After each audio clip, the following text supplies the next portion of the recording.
সোমবার দিনভর দফায় দফায় শিক্ষার্থীদের হামলা সংঘর্ষে এখন অনেকটাই ধ্বংসস্তূপে পরিণত হয়েছে ডিএমআরসি ক্যাম্পাস।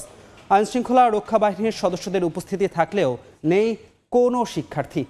পুরান ঢাকার ন্যাশনাল মেডিকেলে চিকিৎসায় অবহেলার ডিএমআরসি শিক্ষার্থী নিহতের ঘটনা কেন্দ্র করে 2 দিন ধরে 3 শিক্ষা প্রতিষ্ঠানে চলে সংঘর্ষ। এতে ব্যাপক ক্ষয়ক্ষতি হয় প্রতিষ্ঠানগুলোতে। থেমে থেমে চলা সংঘর্ষে শিক্ষার্থীর পাশাপাশি অনেকে আহত হন। কলেজগুলোর কর্তৃপক্ষের সঙ্গে আলাপ করে সমস্যা সমাধানের চেষ্টায় পুলিশ। এদিকে শিক্ষা প্রতিষ্ঠানে নৈরাজ্য ঠেকাতে বৈষম্য বিরোধী ছাত্র আন্দোলনের ডাকে ছাত্র সংহতি সপ্তাহের প্রথম দিন চলছে আজ।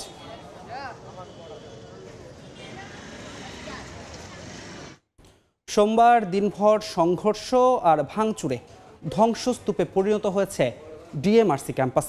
সর্বশেষ খবর জানাতে এই মুহূর্তে সেখানে আছেন রিপোর্টার দিন মোহাম্মদ সাব্বির। সরাসরি যাচ্ছি তার কাছে।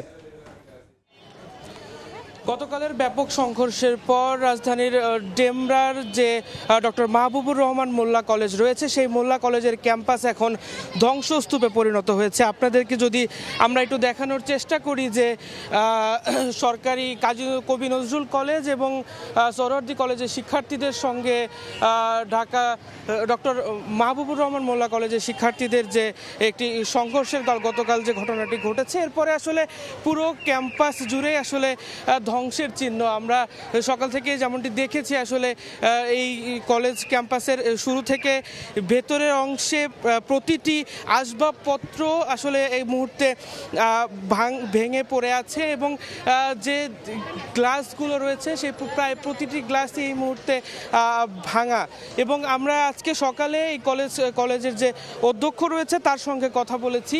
তিনি যেমনটি জানিয়েছেন যে গতকালের এই হামলায় প্রায় 60 থেকে 70 কোটি টাকার ক্ষয়ক্ষতি হয়েছে বলে তিনি দাবি করেছেন এবং সেই ঘটনার পর থেকেই আসলে স্থানীয় এই অঞ্চলের নিরাপত্তা নিশ্চিত করতে আইন শৃঙ্খলা রক্ষা বাহিনীর সদস্যরা এখানে আসলে কাজ করছে। আপনাদের যদি আমি একটু জানিয়ে রাখতে চাই যে ডক্টর মাহবুবুর রহমান মোল্লা কলেজের এইচএসসি 2024 ব্যাচের শিক্ষার্থী অভিজিৎ হাওলাদার ঢাকার ন্যাশনাল মেডিকেল কলেজে পুরান ঢাকার ন্যাশনাল মেডিকেল কলেজে চিকিৎসাধীন অবস্থায় মৃত্যুবরণ করার পরেই আসলে এই কলেজে শিক্ষার্থীরা দাবি করে যে একটি ভুল চিকিৎসায় সেই শিক্ষার্থীর মৃত্যু হয়েছে। এরপর থেকেই আসলে বিবাদে জড়ায় কলেজের শিক্ষার্থীরা এবং পরবর্তীতে এই কলেজের শিক্ষার্থীদের সঙ্গে সরকারি কবি নজরুল কলেজ এবং সোহরাওয়ার্দী কলেজের শিক্ষার্থীদের সংঘর্ষ হয় এবং তারপর দিন অর্থাৎ গতকাল রোববার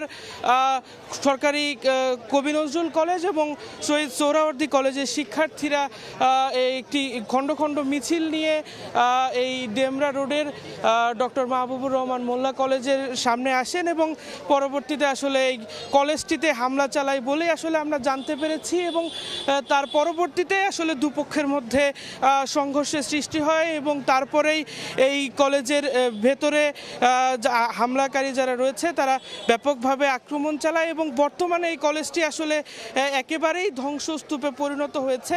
তো এই ছিল আমার কাছে ডক্টর মাহবুবুর রহমান মোল্লা কলেজ থেকে সর্বশেষ। সরাসরি যুক্ত ছিলাম রাজধানীর ডেমরা থেকে।